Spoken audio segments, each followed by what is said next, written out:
Sometimes out here on the West Coast, these rainy winter days can really start to break apart your spirits inside and kind of make you not want to do anything. Make you want to just curl up in bed, put the blankets over until it's all done, and we can go back to seeing a little bit of sunshine and clear days. But that's what happens out here. We're in a rainforest, so we need that rain to feed the forest, to keep everything nice and green and beautiful for the rest of the year. So, well, it's just a part of our West Coast life. So tonight, we're going to stay inside the van, and I figured we would talk about this engine project because I think we have some more hurdles in front of us, and maybe some of you guys can guide me through this.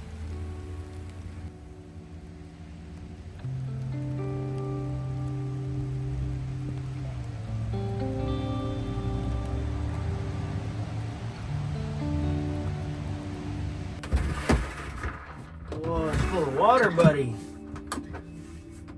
We're gonna empty the water out of here.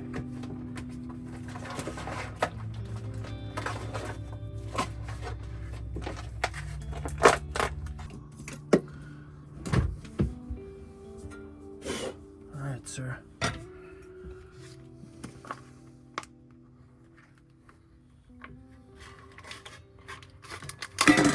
Oh, I got juice everywhere. Grody Cruzy. Oh, that smells so bad. This is beef and tripe. If you don't know what tripe is, Google it. So disgusting. He loves it. A little bit of water in Cruzy's dinner. Need a little bit more than that. Oh, this stuff smells good, man. I think it's eucalyptus. That's my guess. Smells yummy. Oh, guys, it's been a rainy day out here today, and haven't felt like doing much. That's what happens on rainy days. Holy, someone's ripping around out there. So what do you do on a rainy day? You clean the house. Because why the heck not?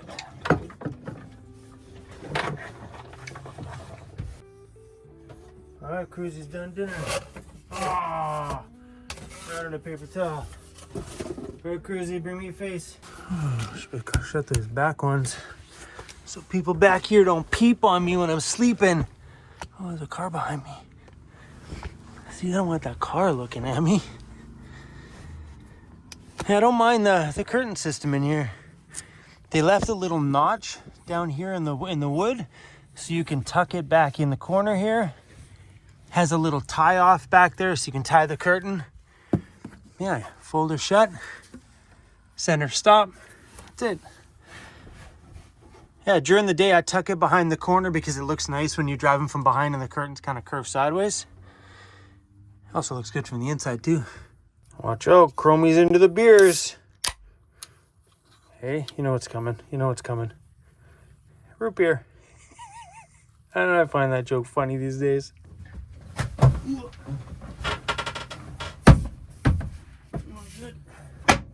So back here, there's these little flip-up cabinets. In this back one is where I'm keeping my dirty laundry, and the front one is all my clean laundry. Let me show you guys. It's pretty great to have this because the USB is plugged here, so at night I plug my cell phone and it's right here beside me. So when I get up in the morning, I can just grab my glasses and check my messages or emails or whatever. Yeah, my dirty clothes. I really dig it. But shimmying out of the bed this way is it's not that fun. So I've definitely been enjoying this Karma camper van, but it goes back in 6 days, I think. So I booked it for 2 weeks, so it's got to go back on February 1st. So I might keep it afterwards. I might not return it. I might kind of just continue renting it until my van is finished. On that note, I've got some worry on my mind right now. Maybe there's some Ford Econoline specialists watching my channel right now. But we're doing a 4.6 to 5.4 liter engine swap. So my 2004 Ford Econoline E250 had a 4.6 liter gas engine.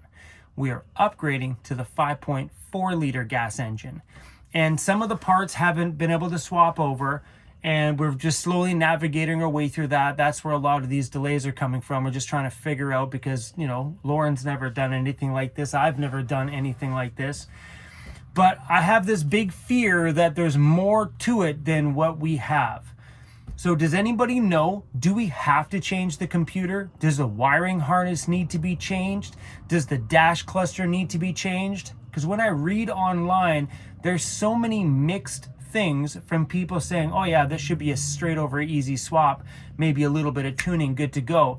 And then there's ones where like, no, you need to change the PCM, I think that's what it's called, that's the computer, and you need to change the dash cluster, because the dash cluster completes the whole electrical system, and we all know that from when my dashboard was dinging forever. When you take the dash cluster out, the battery doesn't charge anymore, so it completes the electrical.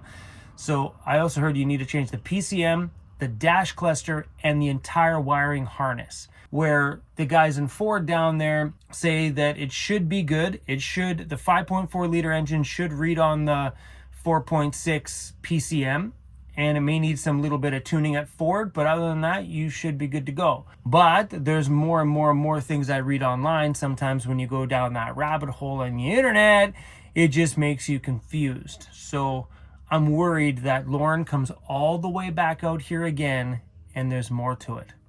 So does anybody know? Anybody out there ever done a swap like that? And because I went up today, what sparked this?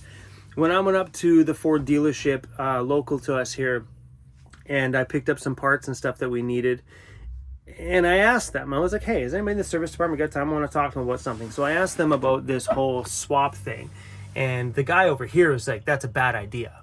So that's, you always get mixed things from everybody. He's like, that's a bad idea, I would never do that. I'm like, well, it's happening right now. And he told me, he's like, you're gonna have to change everything. You're gonna have to change the computer, the full wiring harness, the dash cluster, everything that completes the whole system. You're gonna have to change all of it.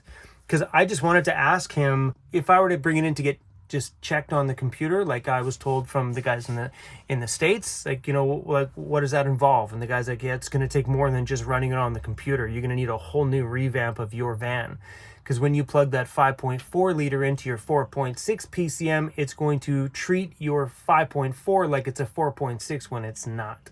I just don't want Lauren to come back out here and we have a world of more delays. I got this van, so it's taken away that stress. This thing's freaking paradise. But I'm a little bit worried about that van. So if anybody on here, I know we have a lot of great people that watch this channel, a lot of people that are super knowledgeable, that may be able to guide me and give me some true answers. I know my mechanic buddies like Badge and everybody's going to call me, and then Lauren's going to call me. And I just want to know what everybody else thinks, because everybody seems to have a different idea. I just want to get it done this time, you know? I don't want to waste any more of my time, any more of Lauren's time. I just want to put the key in that ignition and have it go, whoa. And then us take that big thing with 35-inch tires out in the dirt and go have fun. Back to the way things used to be, where we used to have fun in the bush. I haven't been in the bush in so long. I miss it. I'm like a fish out of water right now. Just flopping around, not knowing what to do, not knowing what to film. And I take my hats off to all of you guys who have stuck through it. It's been a rough 4 months. And I know it's not been the content you guys are used to around here on my channel, but I just want to say thank you for being patient. But yeah, what about this van? What do you guys think? Would you guys ever live in this van? This one? Because you know what? I got an email from Karma Camper Vans today, just on, like not directed at me, but just a general email. And let me go through it. Let me find one here. So yeah, I just got a general email from them with just some updates and stuff like that. But at the bottom, it had some of the vans that they have for sale, like these very vans. So there's one in Vancouver right now, a 2019 with 102,000 kilometers on it for $80,000. And then in Calgary, they have a 2020 for 85, another 2020 for 83, 2019 for 80, and another 2019 with some hail damage for $69,000. The reason that I wanted to bring this up is I thought it was kind of cool to be able to purchase a van Well, you could actually go rent the van, go live in the van. If you like the van, you can buy the van. I thought that was a pretty unique way to get into a van that just works for you. Because a lot of people, they don't really know what they want out of a build. So if you can go out and stay in a camper van, and if you like the layout and like the feel of it, you can pick it up. Pretty awesome. I mean, don't get me wrong. I know $85,000 isn't a real easy entry level to van life. That's for sure. My entry price to van life was $6,500 7 years ago, 6.5 years ago, whatever it's been. So 80 grand is a pretty hefty jump in point. 70 grand, shit, 40 grand is a hefty jump in point. But it is a kind of a unique way to be able to go rent one of these like I did here for a couple of weeks and just like really fall in love with how it's laid out, which I think, no matter how you lay your van out, there's only a few basic ways to lay a van out. The rest of it's just you being, unique with how you add things. Like I really enjoyed this little basket thing here. It's pretty awesome. I don't need a basket in mine because I can't stand up in mine. Having all this extra wall space is actually quite nice for little things like keeping soap and stuff. For one, this is a really cool way to learn if you're going to like van life and learn if this base setup kind of works for you guys.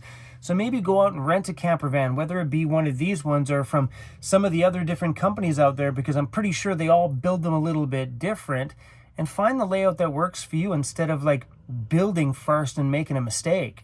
I always tell you guys to live in the van while it's empty for a little while to get used to the space. Well, during those times of me saying that, I never thought about renting one. This is a whole new thing for me. You can go out there and rent, say, one of these Karma camper vans and really, really like the layout or don't like the layout, and then go rent one from another company and realize, hey, I prefer this other layout better. But anyway, guys, I'm getting off track here. I just wanted to show you guys this because I thought it was kind of cool having the ability to go rent one and then maybe buy it after, right? On that note, I know a lot of people are telling me in the comments right now that, Chrome, you should buy one of these vans. I will tell you, these things are beautiful to drive. The builds in here are simple. They're very tastefully done. I've enjoyed the space very well. But I don't see myself in a pavement van. And that's exactly what this is. It's too large, it's too tall to get in anywhere that I would like to go. But if I was doing like a cross-Canada road trip and I plan on sticking on the pavement the whole time, this would be a dream to drive and way better on fuel than my gas sucker of a big jacked up van that I have. And it's about to get worse now that I'm putting 35-inch tires on that baby. I'm going to say it. I've been in this van long enough. I think this whole high top thing, I am full on going to miss the ability to stand. And that is the full on truth. Speaking of that, this van's going back soon. So I think I've got 6 more days left in here and that's it. And once this van goes back, I don't know what I'm going to do. I mean, maybe we continue to rent this for a little while longer until we see what happens with my van. Maybe Lauren comes out here the first week of February and that thing starts like no problem. But I got a feeling that we're going to be in for a whole world of hiccups throughout this van engine upgrade fiasco, shenanigans, whatever you want to call it. So if you guys have any information whatsoever on that you can help me out with, or maybe you've done that conversion before in a Ford Econoline van, any knowledge would be beautiful. And I know there's got to be guys out here that are in car shops or work at Ford directly and they are an actual Ford tech that maybe has some insight on this for me, or know somebody that they can call to maybe ease my mind or maybe educate me and Lauren on doing this kind of an engine swap. So Lauren is a diesel guy. He works on everything, but he down to the depths of his heart is a diesel guy. He knows his way around a 7.3 liter diesel and a 6 liter diesel and all those other diesels like it was nothing. He could do it blindfolded. But doing this gas engine thing, it's something new for absolutely all of us. He's never done a 4.6 to a 5.4 liter engine swap. Me neither. So if anybody out there has any insight on this to help maybe make this last stage of getting us back home a little smoother, I would be super thankful from the bottom of my heart. All right, guys, I just been babbling. That's what happens on a rainy day. You just sit in the van, You get all your closest friends and you bring them in and you just hang out. That'd be you. All right, guys, we're done for the day. Peace out. I'm gonna let you go, and maybe we'll go head up and find some places to go camping for the next few little days, because we definitely have a bit of downtime here between now and when Lauren comes back. But all that engine stuff is happening very, very, very soon. All right, y'all. Me and Cruzy, we're going to bed. Peace out. We all know Cruzy Bear is the star of this channel, and if you guys want to go see more of Cruz, I don't post on there. Hasn't probably been 8 months maybe, but Cruz has his own channel, and he's got some really cute videos over there, even from when he was a little baby puppy. So if you want to go over and find it, it's Cruz the Bulldog, C-R-U-Z the Bulldog, here on YouTube. Anyway, guys, thanks for watching, and big love from me and Cruz, and I'll see you guys maybe tomorrow.